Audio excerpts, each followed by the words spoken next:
is going to be all about a dividend reinvestment plan, or also known as a DRIP, D-R-I-P.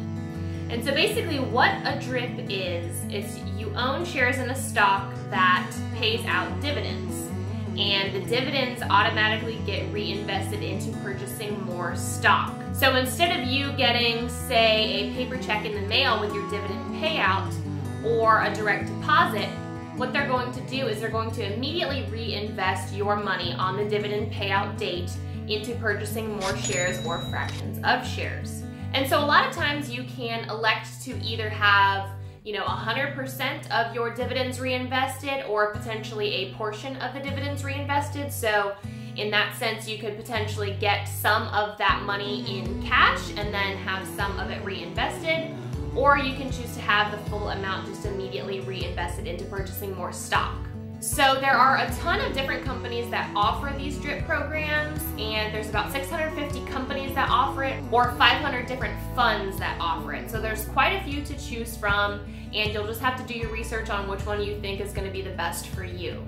So you can really own stock in a company that either has a company-ran DRIP program, so the company will be managing the repurchase of your stock, or a lot of brokerages these days will allow you to enroll in a DRIP program as long as you're owning stock in a company that pays out dividends. So if you already own stock in a company that you like to have your stock in, but it doesn't necessarily offer a DRIP, then you can usually go to your brokerage, and as long as it's paying out dividends, it doesn't really matter to them. They can enroll you in a DRIP. Now I wanted to go through some advantages as well as some disadvantages for the DRIPs, because there are kind of pros and cons to both. So first I'll start with the advantages. The first big ticket item is going to be that you're not going to have to pay commissions on the purchasing of new stock. And if you do have to pay a commission, it's a much smaller amount than you would have to pay buying on the open market. So this kind of reduces the costs of having to buy new shares. It pretty much gives it to you in a relatively free way. Now the other super big advantage is going to be that a lot of times the company will offer a discount for being enrolled in a DRIP. So the discount can be anywhere from 1 to 10%. It's just something that varies per company. And what this means is, say the stock is trading for $100 a share. So if you went on the open market to buy the stock, you'd have to pay $100 to purchase one share. Whereas if you're enrolled in a DRIP and it offers, say, a 10% discount for its shares, then you would only have to pay $90 a share. So it allows your dividends to go much farther in terms of the amount of shares that you're able to buy, because obviously you can buy more shares at $90 than you'll be able to at $100. Another great advantage is that they generally allow you to purchase fractions of shares. So that way you get to use every penny of your dividend payout to then buy more shares. So for example, take a company that's trading at $2,000 a share. That's expensive. A lot of times, depending on how much stock you own, your dividend payout most likely is not going to be that big. So say you've got a payout of $100, it's going to allow you to be able to invest that $100 in a fraction of a share, so that way it can go towards earning you more money. Whereas if you're looking to reinvest your money on the open market, you're not going to be able to buy a share of that stock because you have to buy the full share at $2,000. You would then have to just take that $100 dividend payout and buy a different share that's, say, $100 a share or less. So this type of reinvestment plan is really a great thing for somebody who might be a lazy investor. And I don't mean that in a bad way, but it automatically reinvests itself, so you don't have to do anything. It's automatically putting more money into your pocket without you ever having to think about it and without you ever having to look at it. And this creates a huge compounding effect over time. You're continually buying more shares, which is continually giving you a larger dividend payout, and then reinvesting that larger dividend payout to give you even more shares and an even bigger dividend payout, and so on and so forth, and it just grows exponentially. There's an example that Dividend.com gives that says if you bought $2,000 worth of shares in Pepsi in 1980, it would be worth over $150,000 in 2004. So in 1980, you would have started with 80 shares, and then 24 years later, you would now have 2,800 shares just from reinvesting, and reinvesting automatically without you having to do anything. That's having no money come out of your pocket. You're not contributing extra. This is just starting with a $2,000 initial investment that reinvests itself year after year. So now in that example, obviously 1980 to 2004 is a pretty long time, 24 years, right? So these drips aren't necessarily going to be a get-rich-quick type of method, but if you're planning some type of portfolio for retirement or something along those lines and you've got time to build that wealth, these are 100% a very, very good way to go.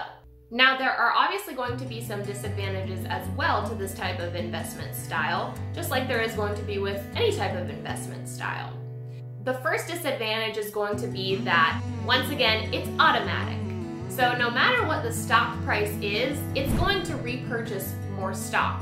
So even if the stock price is really high right now, it's still going to buy more shares. So if you're kind of a more active investor, a more savvy investor, and you feel like if you had gotten that dividend payout in cash and it could have been spent better elsewhere on a different stock that's maybe priced a little bit differently with a better rate of return or something along those lines, you're not going to get to do that because it's going to automatically reinvest that money for you regardless of what the price may be.